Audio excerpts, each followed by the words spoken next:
오늘 읽은 말씀에 근거해서 로마서 강의 9번째 시간으로 우리는 머리부터 발까지 철저히 죄인입니다 라고 하는 제목으로 말씀드리겠습니다. 우리가 거울을 볼 때마다 우리 얼굴을 보고 또 우리 옷에 무엇이 묻었는지를 살핍니다. 머리카락이 삐쳤는지 얼굴에 뭐가 묻었는지 잘 살펴보죠. 성경은, 하나님의 말씀은 우리에게 거울과 같습니다. 우리의 삶이 어떠한지, 하나님께서 보시기에 합당한 삶을 내가 살고 있는지를 우리가 말씀의 거울에 비춰볼 때 하나님의 관점 속에서 우리의 모습을 살펴볼 수 있습니다. 오늘로 해서 이 죄에 대한 내용은 거의 끝이 납니다. 로마서 1장 18절부터 해서 3장 20절까지 우리 인간이 얼마나 죄인인가라고 하는 것을 아주 분명하게 다루었습니다. 오늘 이 본문 이후에는 이제 죄에 대해서 심각하게 다루는 내용들이 많이 등장하지 않습니다. 그런데 오늘 우리가 읽었던 이 말씀이야말로 우리가 얼마나 죄인인가라고 하는 것을 생생하게 잘 보여줍니다. 우리의 상태에 대해서 정말 신랄하게 말하고 있죠. 타락한 모습을 생생하게 그릴 때 내가 도망이라도 쳤으면 좋겠다 싶을 정도로 말씀은 우리에게 예수 그리스도를 만나기 전에 우리의 비참함에 대해서 이야기를 하고 있습니다. 그런데 우리의 비참함을 알 때 그리스도 안에서 하나님께서 우리에게 베풀어 주신 긍휼이 얼마나 소중한가를 우리는 더 깊이 깨닫게 됩니다. 바울은 로마에 있는 성도들에게 편지하면서 온 세상에 하나님의 진노가 임했다라고 이야기합니다.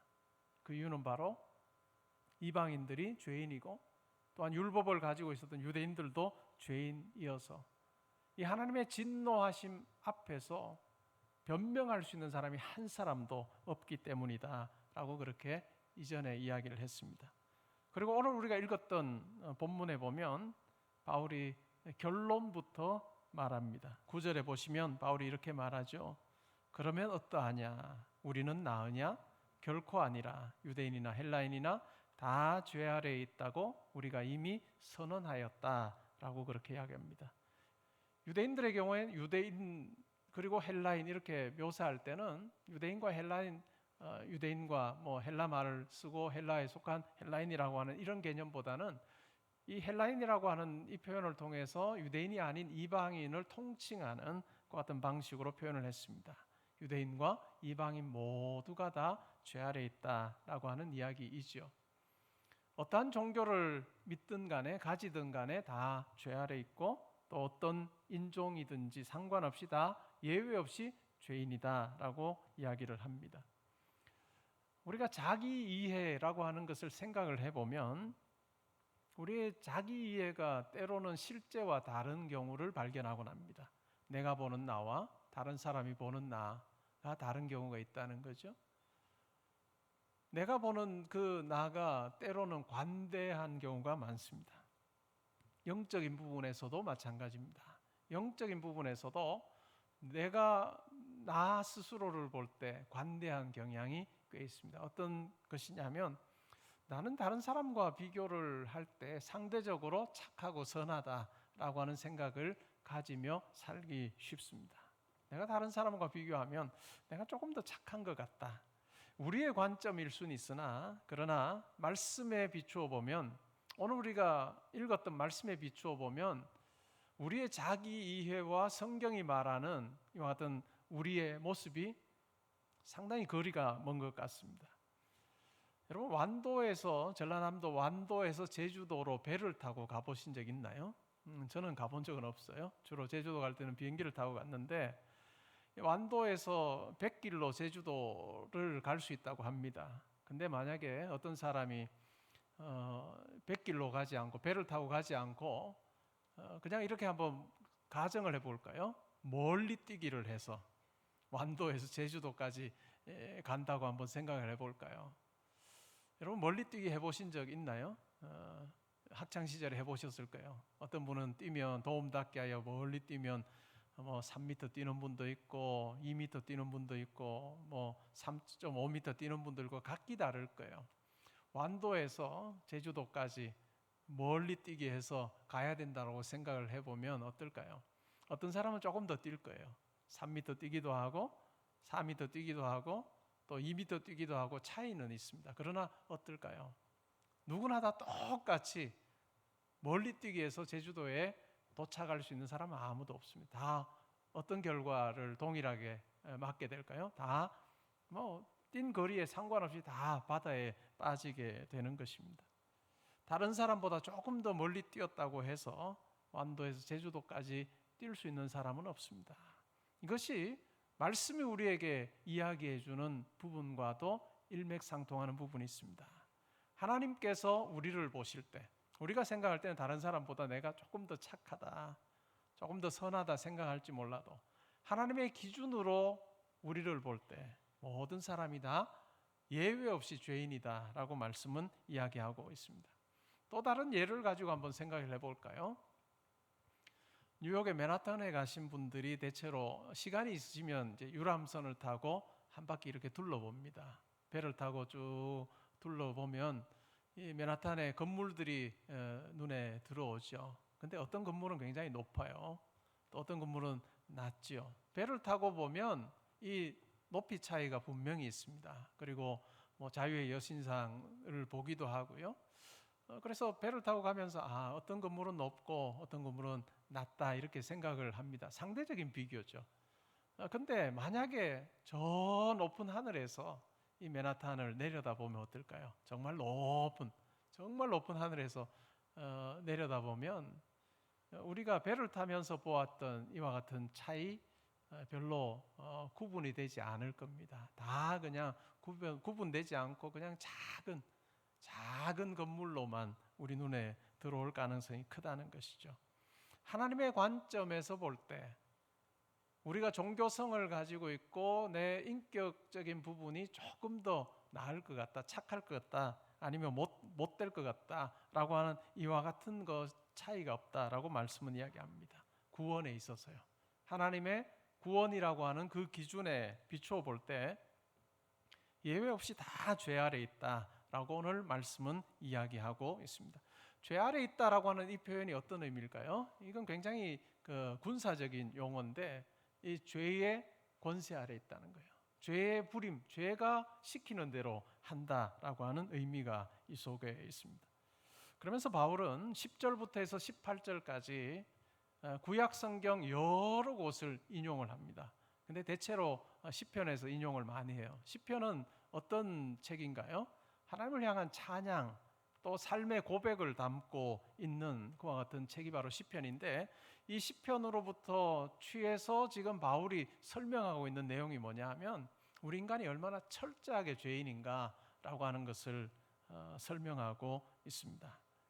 10절에 한번 보실까요? 10절에 보시면 기록된 바 성경 구약 성경에 기록되어 있는 것이죠.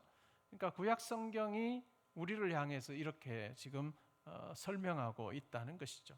10절부터 12절까지는 우리의 상태에 대해서 이야기합니다. 예수님을 만나기 전에 우리의 상태가 어떠했는가, 하나님께서 우리를 보실 때 뭐라고 판단하시는가라고 하는 부분이죠. 의인은 없나니 하나도 없으며 깨닫는 자도 없고 하나님을 찾는 자도 없고 다 치우쳐 함께 무익하게 되고 선을 행하는 자는 없나니 하나도 없도다. 계속 반복되는 표현이 뭘까요? 없다예요. 없다. 근데 없다라고 하는 것도 이게 뭐 소수다 이런 개념이 아니고 뭐죠? 아예 없다. 그래서 하나도 없다라고 하는 이야기를 합니다. 뭐가 없다는 거죠? 의인이 없다는 거예요. 하나님 보시기에 의인이 하나도 없다는 겁니다. 그리고 깨닫는 자도 없고 하나님을 찾는 자도 없습니다. 12절에 보시면 다 치우쳐서 함께 무익하게 되었다라고 하는 이야기를 합니다. 이 다 치우치다라고 하는 이 표현은 전쟁터에서 군사가 전쟁을 치르는데 진지를 버리고 도망할 때 이 단어를 씁니다. 분명 자기 자리를 지켜야 함에도 불구하고 자기 자리를 지키지 않고 도망치는 거예요.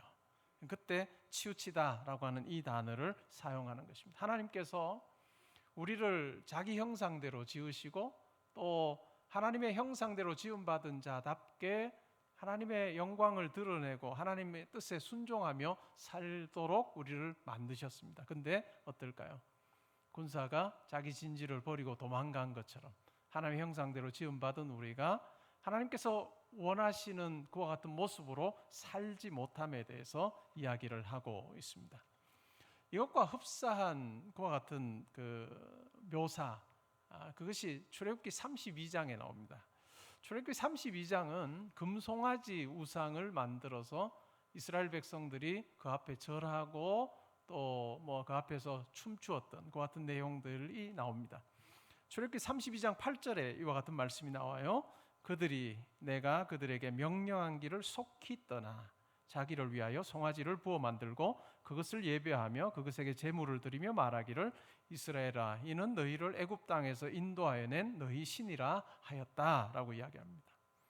하나님의 명령을 저버리고 하나님께 순종하지 않고 하나님을 예배하는 그 같은 모습으로 살지 않고 오히려 속히 명령하신 것을 떠나서 송아지 형상으로 우상을 만들어서 이것이 우리를 애굽에서 인도해낸 신이다라고 이야기하고 있는 그와 같은 모습. 하나님께서 우리를 지으신 것과 너무너무 다른 모습으로 살고 있는 죄 가운데 있는, 죄 아래에 있는 우리의 모습을 아주 적나라하게 보여주는 사건이라 할 수 있습니다. 이사야서 53장 6절에도 보면요 이런 표현이 나옵니다.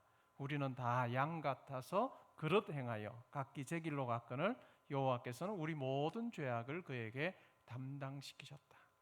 다 양 같아서 그릇 행하여서 각기 제 길로 가버리는 삶, 그것이 바로 예수님을 만나기 전에 타락한 우리의 모습이다라고 그렇게 이야기를 하고 있습니다. G.K. 체스터턴이라고 하는 영국의 아주 유명한 정치인이기도 했고 또 기독교 사상가였던 분이 있습니다. 영국의 신문사의 한 편집장이 이 G.K. 체스터턴에게 편지를 보냈습니다. 근데 아주 짧은 물음이 있었습니다. 오늘날 세상에서 무엇이 문제일까요? 라고 하는 짧은 물음이었습니다. 근데 G.K. 체스터턴이 아주 짧게 또 답을 했습니다. Dear sir, I am. 바로 내가 문제예요. 라고 하는 짧은 그 같은 답을 했습니다. 하나님 앞에서 내가 죄인이라고 하는 것을 우리가 분명히 알 때 이 죄인으로 살고 죽을 수밖에 없는 나를 하나님께서 얼마나 사랑으로 긍휼로 자비로 우리를 품어주셔서 내가 하나님 백성으로 또 하나님 자녀로 살고 있는가를 확인하게 되는 것입니다. 이어 나오는 내용들을 보면 죄의 권세 아래에 있는 우리가 머리부터 발끝까지 얼마나 죄인의 모습을 하고 살고 있는지에 대해서 이야기를 하고 있습니다. 12절부터 14절은 죄로 인해서 우리의 말이 더럽혀진 부분을 이야기를 하죠. 13절 14절입니다. 제가 읽어드리면 이렇습니다. 그들의 목구멍은 열린 무덤이요 그 혀로는 속임을 일삼으며 그 입술에는 독사의 독이 있고 그 입에는 저주와 악독이 가득하다라고 이야기를 합니다. 목구멍은 열린 무덤이라고 해요. 열린 무덤 어떨까요? 무덤 안에는 시체가 썩고 있습니다. 시체가 썩고 있고 냄새가 막 나는 아주 이 열린 무덤이라고 생각을 해보면 뭐 더럽고 정말 냄새나는 그와 같은 모습을 우리가 생각해 볼 수 있는데 목구멍이 그러하다는 거죠. 죄의 지배를 받는 사람들의 목구멍이 바로 열린 무덤처럼 악취가 나고 더럽다라고 하는 이야기입니다. 그리고 혀로는 속이는 것이죠. 그리고 입술에는 독사의 독이 가득하고 입에는 저주와 악독이 가득한. 마태복음 12장 34절에 보면 마음에 가득한 것을 입으로 말한다 이렇게 이야기해요. 우리의 말이라고 하는 것은 우리 마음속에 뭐가 있는지를 아주 적나라하게 보여주는 그와 같은 도구입니다. 잠언 6장에 보면 하나님께서 싫어하시는 7가지, 6가지, 7가지에 대해서 이야기합니다. 하나님께서 무엇을 싫어한다라고 그렇게 이야기할까요? 교만한 눈을 싫어하고요, 거짓된 혀를 싫어하고, 무죄한 자의 피를 흘리는 손을 싫어하고, 악한 계교를 말하는 마음을 싫어하시고, 빨리 악으로 달려가는 발을 싫어하시고, 거짓을 말하는 망령된 증인을 싫어하시고, 형제 사이를 이간하는 자를 싫어하신다. 하나님께서 정말 싫어하시는 구체적으로 목록으로 이렇게 적어서 우리에게 말씀 이야기를 해주는 그 중에 7가지 중에 3개가 뭘까요? 3개가 말과 관련된 거예요. 우리의 인생에서 이 말이라고 하는 것이 얼마나 중요한가라고 하는 것을 성경은 거듭거듭해서 이야기를 하고 있습니다. 우리가 죄 아래에 있으면서 말이 죄로 인해서 더럽혀졌을 때 하나님을 찬양하고 하나님의 은총을 노래해야 되는 우리의 입이 바뀌어서 악독을 말하고 저주를 말하고 또 독사의 독처럼 독이 있어서 많은 사람들을 죽이고 또한 많은 사람들을 힘들게 한다라고 그렇게 이야기를 하고 있습니다. 그리고 이어지는 그 내용을 보면요, 15절부터 해서 17절에서는 죄가 행동을 더럽히는 부분에 대해서 이야기를 합니다. 15절에 보시면 그 발은 피 흘리는데 빠른지라 파멸과 고생이 그 길에 있고 평강의 길을 알지 못하였다라고 이야기를 합니다. 이제는 말에서 행동으로 넘어가지요. 행동으로 넘어가는데 머리부터 발끝까지 다 죄로 더럽혀져 있음에 대해서 이야기합니다. 피 흘리는데 빨리 나아가는 발, 파멸과 고생이 그 길에 있어서 하나님께서 우리를 지으시면서 우리에게 약속하셨던 것이 바로 하나님으로부터 주어지는 평강이었습니다. 그런데 이 평강과는 상관없는 삶을 살고 있는 죄 아래에 있는 죄인의 모습에 대해서 이야기를 합니다. 그리고 18절은 이 죄로 인해서 눈도 더럽혀졌음에 대해서 이야기합니다. 18절 말씀이 이렇게 나와요. 그들의 눈앞에 하나님을 두려워함이 없다. 눈앞에 하나님을 두려워함이 없을 때 인간은 무엇이든지 할 수 있습니다. 하나님을 두려워하지 않는 사람은 무엇이든지 할 수 있는 거죠. 하나님이 보이지 않거나 아니면 성도에게도 하나님이 가볍게 여겨질 때, 죄도 가볍게 여겨져서 무엇이든지 할 수 있는 그와 같은 삶, 그것이 바로 우리 인생입니다. 출애굽기 20장 20절에 이와 같은 말씀이 나옵니다. 두려워하지 말라. 하나님이 임하시면 너희를 시험하고 너희로 경외하여 범죄하지 않게 하려 하십니다. 두려워하지 말아라. 이스라엘 백성 가운데 하나님께서 임재하시는 거죠. 이스라엘 백성들이 두려워합니다. 산이 진동하고 큰 소리가 나는 그러한 이 무시무시한 광경을 그들이 목격하면서 아주 두려워하는 마음이 있습니다. 그런데 모세가 이스라엘 백성들이 두려워하지 말라. 그리고 이 두려워하지 마는 것으로 끝나는 것이 아니라 두려움은 가지지 않아야 하지만 그러나 필요한 것이 있다면 경외심이 필요함에 대해서 이야기합니다. 하나님을 경외함이 필요하다라고 하는 이야기죠. 사도행전 5장에 보면 초대교회 첫 번째 스캔들이 소개되고 있습니다. 어떤 내용일까요? 아나니아와 삽비라 부부가 있었습니다. 자기들이 소유를 팔았습니다. 밭을 팔았어요. 그리고 베드로 사도에게 그 판값을 가지고 왔습니다. 베드로 사도가 이렇게 물어요. 이게 판값 전부냐고 그렇게 물었습니다. 그런데 그들은 전부를 가지고 오지 않았던 거죠. 아나니아가 먼저 베드로에게 와서 그것을 이게 판값입니다라고 이야기했는데 베드로가 이게 전부냐고 물었을 때 전부라고 이야기합니다. 그러자 바로 그 말이 있은 후에 이 아나니아가 죽어요. 그리고 장사를 지내는 사람들이 이제 다 아나니아를 묻고 돌아올 때 삽비라가 베드로에게 옵니다. 똑같은 이야기를 해요. 또 죽어요. 우리가 이 사건을 보면서 하나님을 경외함이라고 하는 것을 우리가 좀 생각해 볼 필요가 있습니다. 얼마나 선한 행위인가요? 남을 구제하기 위해서 자기의 소유를 팔아서 교회에 사도에게 갖다 주어서 가난한 자들을 돕는 데 사용하면 좋겠다라고 하는 좋은 것과 같은 행위지요. 근데 이와 같은 선한 행위가 때로는 시기심이라고 하는 죄의 지배를 받게 될 때 하나님께서 그것을 얼마나 싫어하시는가에 대해서 이 사도행전 5장은 너무나도 분명하게 보여줍니다. 아나니아와 삽비라 부부가 왜 그렇게 행동했을까요? 그 사건 바로 앞에 구브로 출신인 바나바라고 하는 사람이 자기의 소유를 팔아서 가난한 자들을 돕습니다. 사도들에게 주어 가난한 자를 돕는 그와 같은 일을 행함으로 교회에 있는 많은 사람들로부터 칭송을 받아요. 야, 바나나 참 정말 하나님 보시기에 아름답게 잘 살고 있다라고 하는 칭송을 받자 그 칭송하는 것을 보았던 이 아나니아와 삽비라가 자기의 소유를 팔아서 일부를 가져와서 전부를 가져왔습니다라고 거짓말을 하고 있습니다.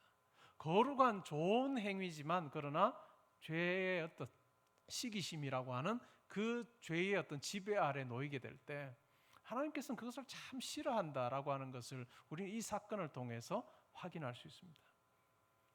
판값의 일부를 가져왔습니다라고 해도 전혀 문제가 없을 거예요. 죽지 않을 거고 하나님께서 기뻐하실 것입니다.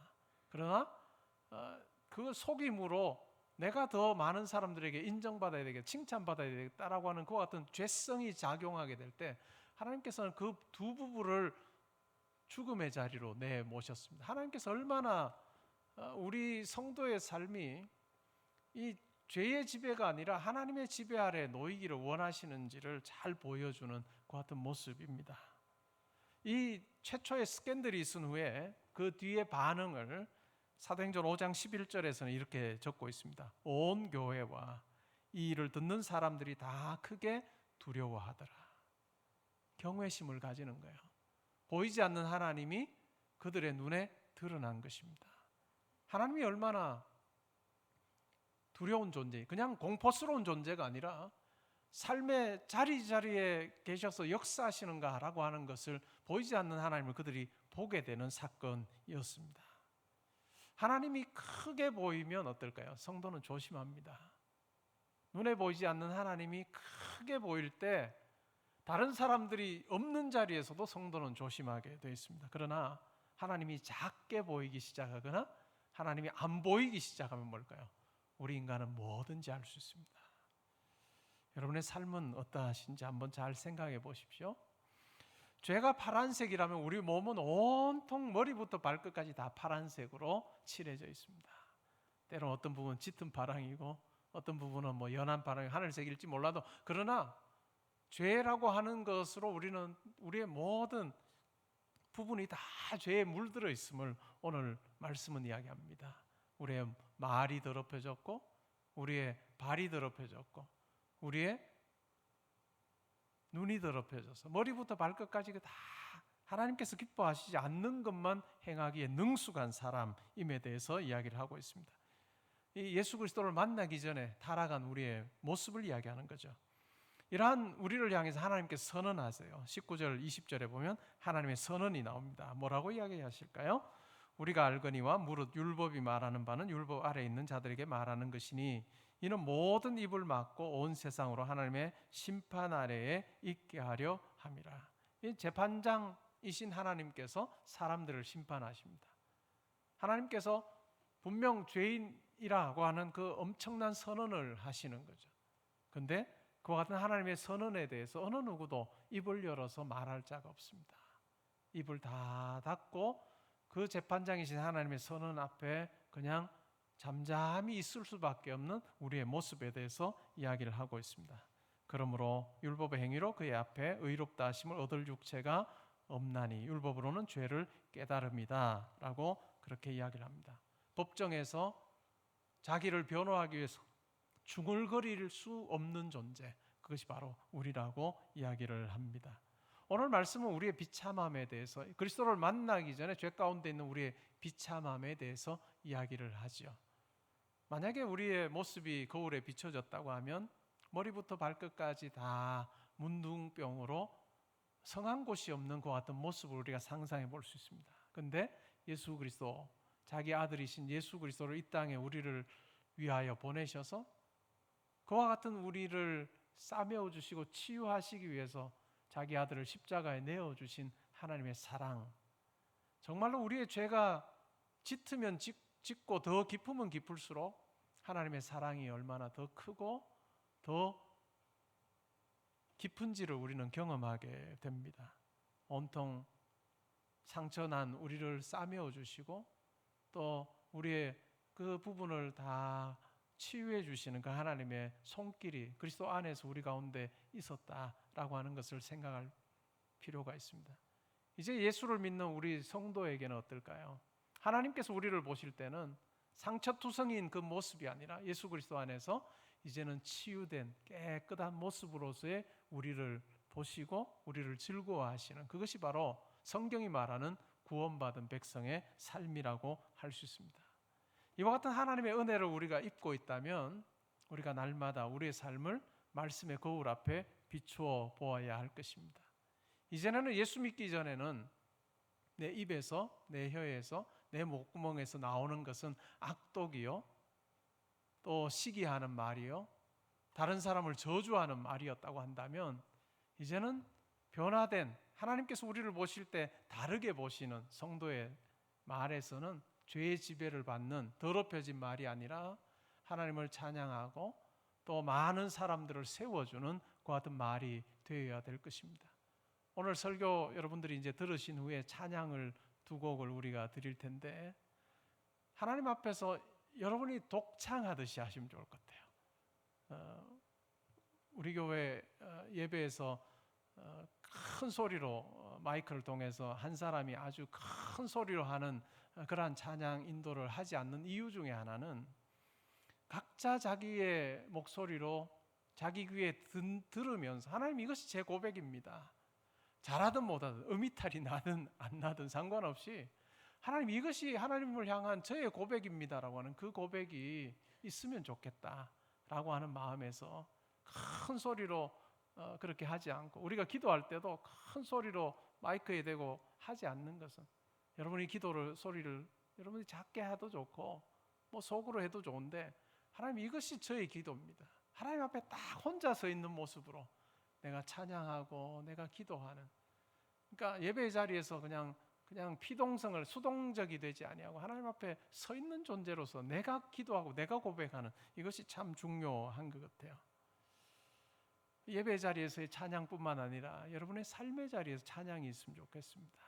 하나님께서 나를, 내 입을, 내 혀를 바꾸어 주셔서 하나님 나라에 대해서 이야기할 수 있는 자로 나를 불러주시고, 내 삶에 임하시는 하나님을 노래하고 의지하며 살아갈 수 있는 자로 불러주신 그 은혜를 우리가 기억하면 좋겠습니다.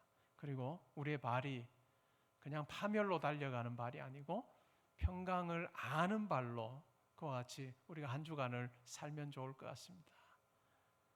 자기를 위한 그와 같은 삶이 아니라 하나님을 위해서, 또 이웃을 위해서 내 삶을 어떻게 사용할 수 있을까 고민하면서 기도 가운데 하나님께서 주시는 대로 작게 실천을 해보면서, 지난주보다는 이번 주가 더 좋고 또 이번 주보다는 또 다음 주가 더 좋은 그와 같은 삶을 살려고 성령을 의지하여 몸부림치는 그와 같은 몸부림이 우리 가운데 있어야 될 겁니다. 그리고 매우 중요한 것 중에 하나는 뭘까요? 우리의 눈에 하나님이 보이는 삶입니다.